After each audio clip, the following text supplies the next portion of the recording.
সবাইকে জানাই জামাই ষষ্ঠীর দুপুরে অনেক অনেক অনেক অনেক শুভেচ্ছা। এখন বাজে 1:15। আমি শাশুড়ি মা একেবারে সেজে গুজে up to the mark ready. তোমরা বলো শাশুড়ির মতন লাগছে নাকি? জামাই কোনটা পরবে? দুটো ফতুয়া কিনেছি জামাইয়ের জন্য। এইটা বলবো। জামাই বলে দিয়েছে এটা পরবে, তো জামাইকে এটা পরতে দিচ্ছি। জামাই আজকে মুখ দেখাতে চাইছে না। কেন দেখাবে না মুখ?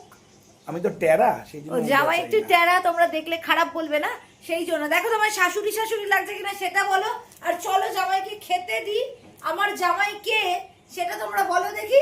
আজকে পাতটাকে সুন্দর করে সাজাতে কলা পাতাটা কেটেছিল আমার মেয়ে।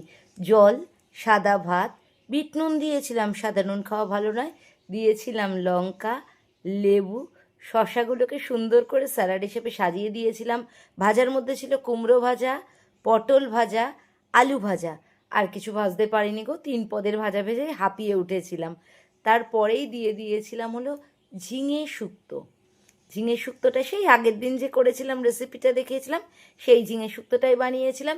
ইলিশ মাছের মাথা দিয়ে মুগের ডাল বানিয়েছিলাম। আমার সব থেকে কিন্তু ইলিশ মাছের মাথা দিয়ে মুগের ডাল আর ঝিঙে শুক্তোর মধ্যে ঝিঙে শুক্তোটাই বেশি ভালো লেগেছে। ভেটকি মাছের পাতুরি বানিয়েছিলাম, 2 পিস দিয়েছিলাম। জামাই বলে কথা না, জামাইকে বহুবার মুখ দেখাতে বললাম, দেখাইনি। এত বড় ছিল ইলিশটা, তুলতে গিয়ে একটু মাঝখান থেকে মোটকে ভেঙে গিয়েছিল। জীবনে প্রথমবারের মতন আজকে ডাব চিংড়ি বানিয়ে জামাইকে খাওয়ালাম। অনেকটাই দিয়েছিলাম, এখানে অল্প একটু ভিডিওতে তোলা হয়েছে। রেসিপিটা করেছিলাম আমার মেয়ে কুচোর রিকোয়েস্ট, মানে আরুষির রিকোয়েস্টে। লাল লাল মাটন কষা ছিল, একটু কষা কষা করেই করেছিলাম। ছিল হলো একটু হালকা করেই আমের চাটনি। টক খেতে জামাই খুব একটা ভালোবাসে না, তাই 1 পিসই দিয়েছিলাম। আম ছিল, এটা কেনা আম, তো আর আমি হাতে বানাতে পারবো না। বাড়িতে ক্ষীর দই পেতেছিলাম, সেই নবদ্বীপের ক্ষীর দই, সেটাই আজকে পেতেছিলাম। গতকাল পেতেছিলাম, আজকে দিলাম। জামাই ষষ্ঠী লেখা মিষ্টি দিয়েছিলাম হলো ত্রিকোণ মিষ্টি। এটা আমাদের এখানকার খুব টেস্টি মিষ্টি। আর সেই প্রসিদ্ধ দোকানের রসগোল্লাও দিয়েছিলাম। সঞ্চিতা নিশ্চয়ই জানো নামটা।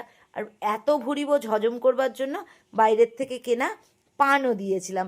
জামাই ষষ্ঠীর আজকের মেনু গোছাতে গিয়ে টেবিল পুরো ভরভরন্ত। আমরা মা মেয়ে খেতে বসছি কোথায়? জামাই বসবে, সেই জন্য আবার মাটিতেই আমাকে পুরো পাত্রের মানে সেটটা ভিডিও করবার পর নামিয়ে খেতে বসতে হয়েছিল। আজকের জামাই ষষ্ঠীর আমার হাতে বানানো মেনু তোমাদের কেমন লাগলো প্লিজ তোমরা কমেন্ট করো। কৃষ্ণা, আজকে কোনো রেসিপি দিতে পারলাম না, আগামীকাল নিশ্চয়ই আসবে তোমাদের জন্য এই সময়তে কোনো না কোনো রেসিপি। আরুষিস ব্লগ, আরশি যখন সংসারী, দুটো চ্যানেলে তোমরা সঙ্গে থেকো। কেমন লাগলো ভিডিওটা কমেন্ট করতে ভুলো না কিন্তু।